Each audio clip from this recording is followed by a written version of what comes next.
I'm here to talk to you about meditation. I'm by far from being an expert on it. I have practiced on and off for many years. Well, I say many years, there was a huge gap in between. I first started about 22 years ago following another breakup that destroyed me. Yeah, but I was looking for something to help me get over it. I was distraught. At no point did I ever think of taking my own life. My life was too precious, and I knew that I loved life too much. I just wanted the pain and everything to go away. I would talk to you in other um, videos about how to cope with a breakup of a relationship, just to make your life easier, to help you get over it, to resolve your conflict.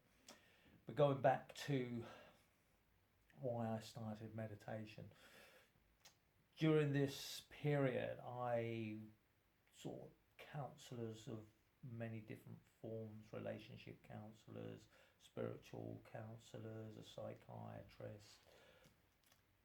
The spiritual counsellor healer, a man called Stephen Smith, marvellous, absolutely amazing.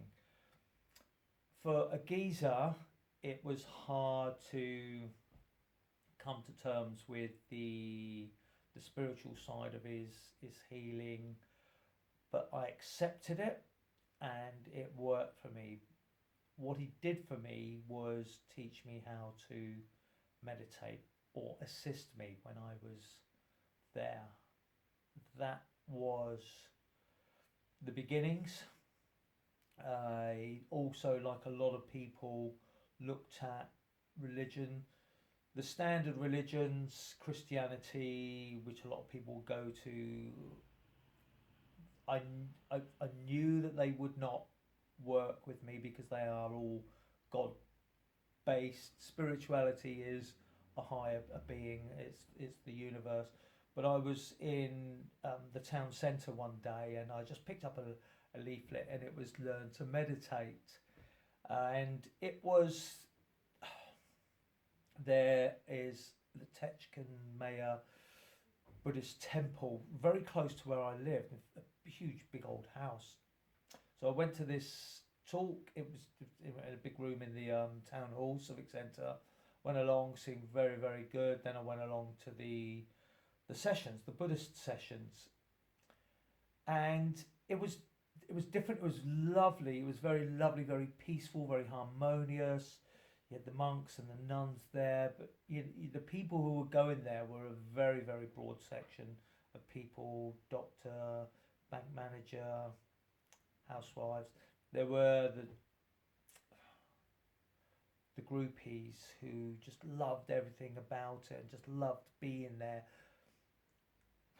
I suppose I don't think they totally embraced it and used it. They just loved being they had about, and I did. And the actual sessions were very very difficult to get used to. There was, you had to sing these songs, and possibly the worst songs I've ever sung as well. I could never ever sing them back to you. There was no harmony, melody, or anything. You were just chanting these words, and it was almost as if someone said to you, "Make up a song now." And with no musical training, they are usually terrible, and it was like that. But overall, what it did give me was continuity. I realised that I had started enjoying it, and I went on a regular basis. What I did enjoy a lot was afterwards. They had a big room which was, it was beautiful, very Buddhist. You had a table full of all statues and flowers and food. Afterwards, you got to speak and have tea and biscuits. I think it was a fiver per session, but at the time, that was well worth the money. It really was. But you got to speak to different people, and most people did engage, and you heard their stories, and you heard how they overcome their problems, why they were there, and I did. I gained so much. I was able to talk and encouragement to carry on with the meditation, which I did. I was still seeing the spiritual counsellor at the time. One of the biggest things, just as a very quick side note, was I went to see an NLP practitioner. It was Stephen Smith. Told me to go and see this guy, and that's more of a science-based healing process, counselling. I really did enjoy that, and I did my usual thing when I was there, thinking I could do this and I could do it better than you. And therefore, I went on and did all the NLP courses. But the meditation stuck with me. I was doing it regularly by myself. I started reading books on it, different methods, and I practiced them all. And during that time, with the practice, I was getting stronger and stronger with it. And I can tell you quite categorically, it was the best time for me as an adult, or as an older adult, ever. Apart from when I was like a young adult and everything was new and fresh and wow, and I was out in the big wide world, and I bought a house and I was married. That was just me. I was a steam train, 100 miles an hour, and that's what I used to be like. Never stopped to think about anything that worried me. I dived headlong into everything without a thought, which has its drawbacks, but also for me it was beneficial. Then problems start coming into your lives, and we don't always handle them to the best of our or what's best for us, only because we don't know how to. And that's when you start getting into learning about how situations in your past, events in your past, shape who we are going forward.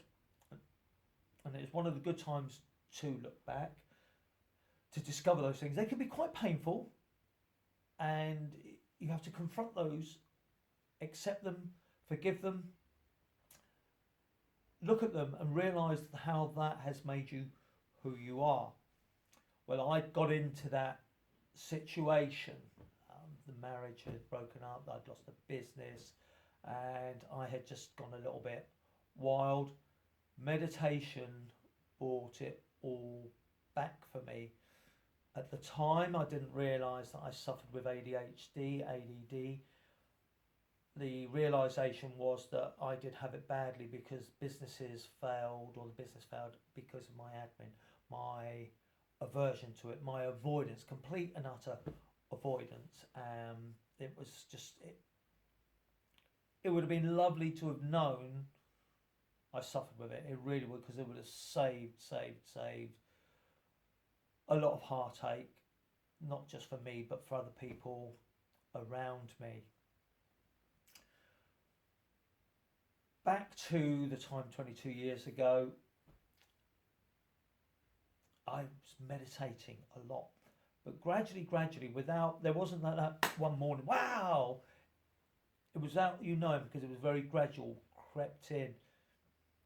I had a job, there was paperwork involved, and it had to be quite regular. One day, I realised that you're waking up in the morning, fresh, you're just getting on and doing things. So much so that you weren't doing your paperwork in the morning, you'd already done it. You'd done it as soon as you finished work or as you were going along. You had a very good breakfast because I was very mindful of my health and how I was eating. So much so that I had time in the morning to meditate and to read a little bit before I had to go to work. I was going to work, calm, enjoying work, but I was just doing the paperwork because I didn't have all these millions of thoughts rushing through my head which was interrupting me. And it obviously, even though I hadn't realised it, contained my ADHD, my ADD. I would get to work, I would come home, and if I didn't have time to do it at work, I would do it we shared cars, I would do it on the car on the way home, or I'd get in and I'd finish it first thing. But it wasn't a problem. I didn't think I needed to put it off till later. I just did it. It was just natural. I just did it. No, this needs doing, without a worry. Just this needs doing. Probably cook myself something to eat, read, and then the evening would be there. 3 or 4 evenings a week, I would walk around to the gym, have a very good session there. And again, that was strange for me because gym memberships was just one of those money pits. You buy them, you do it for a month, and then you pay for a year. But I was using it regularly and enjoying it and feeling the great benefits.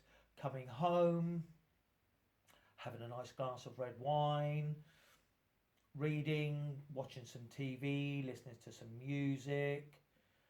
On other evenings, I would go out, I would visit people.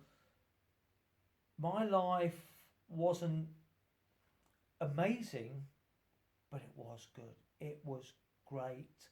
Through that time, I rebuilt myself, and I realised that I liked this self. I liked it. I loved it. I continued going to the Buddhist sessions. They went slightly only because he was so successful there. He was great. I really did like him. But he had a background. He was a guy who grew up in Brighton, had a checkered history as a kid, in and out of trouble, found Buddhism, embraced it wholly, became a monk. The new replacement came in. It's not I didn't like them, but I didn't have that same enthusiasm, that same feeling, that attachment. And again, that's something we can look at later on. But what did happen, because people say, well, why did you then have that break?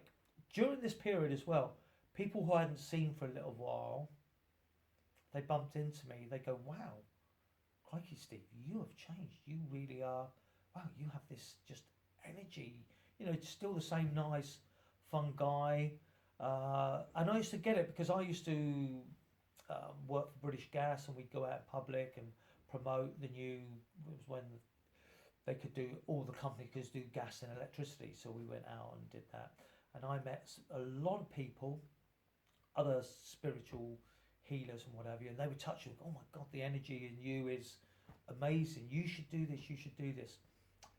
But what then happened was, I had a call one day, out of the blue. It was my ex, the ex that had broken my heart. And, here we go. For the first, however long it was, I pestered her to get back, letters, what have you. Then I knew I had to let go. But this is all about the meditation. The breakup will be another time. She called me. We spoke. She had a problem. I solved it financially. We got back together. We moved in. I was over the moon. But what had happened is I stopped meditating.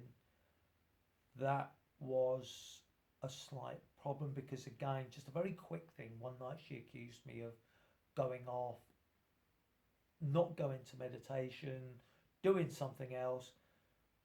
And again, that was a sign that you should have just got out. But so because of that, I went back into an old habit, I wasn't fully healed. I stopped the meditation because it served its purpose. And then it just went back downhill again. I don't know how long we were back together again, 3 months, 4 months maybe. I moved back in with her, and it was still the same. And again, there's a lot to it. I might tell you, I might not. Anyway, It went, I've gone back to it a few times, meditation. At the back of my mind, I still remember that period of my life. It was as if I was a different person. I was the best version of me. I was. Then I just bumble through life. I've tried it again, knowing, but I've never really gone back to it because life wasn't too bad for me. I coped with it. I enjoyed doing what I was doing, new experiences, meeting different people, different women, having relationships, moving home, different jobs. That's the ADD which did that.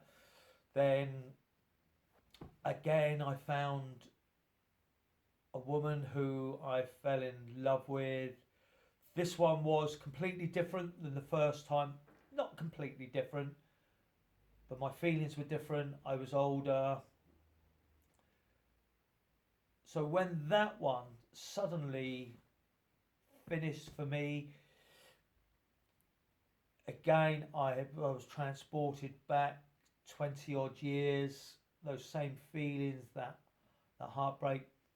More rational this time, I realised that it wasn't an attachment, it was because it was a true love. And we'll speak about that in another video. We'll talk about the meditation. You hit rock bottom, you know you've got to do something, and all the time I remembered meditation, meditation, meditation. And I've sat down and I'm doing it again. I've probably been doing it for 3 or 4 days now. Yesterday was a great day for me. I haven't noticed any great change yet. But what I have done is remembered clearer where I was and how very, very, very simple it is. So that's the journey of how I've got back into meditation. In the next video, I will tell you how to start meditating, or how I have restarted meditation again.